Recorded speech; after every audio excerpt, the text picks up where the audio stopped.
You've got the whole world to watch right now. So I know you're a busy man. I want to start on Ukraine and Russia with this anniversary. On the cusp of Russia's invasion, you flew to Kyiv and you told President Zelensky, tell me if this is right, the Russians are coming to kill you. Was that the very first thing you said?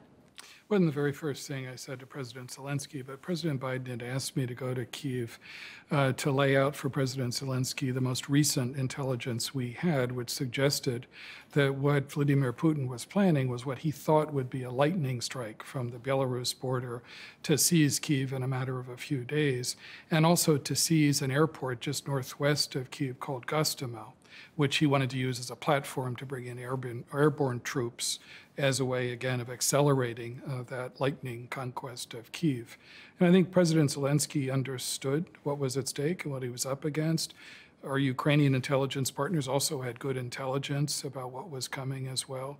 But I do think that the role of intelligence in this instance, what we're able to provide to President Zelensky, not just on that trip, but throughout the course of the war, have helped him to defend his country with such courage and tenacity. And I think that made a contribution early, just before the war started. Being able to share that intelligence. Yes.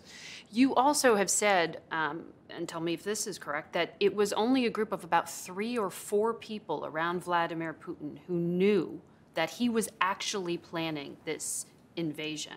No, I think that's true. I mean, I had watched over the years, especially over recent years, as Putin had narrowed his circle of advisors. And it was a circle in which he prized loyalty over competence. It was a group of people who tended to tell him what he wanted to hear, or at least had learned over the years that it wasn't career enhancing to question his judgments as well. And so that was one of the deepest flaws, I think, in Russian decision making just before the war, as it was such a closed circle of people reinforcing one another's profoundly mistaken assumptions.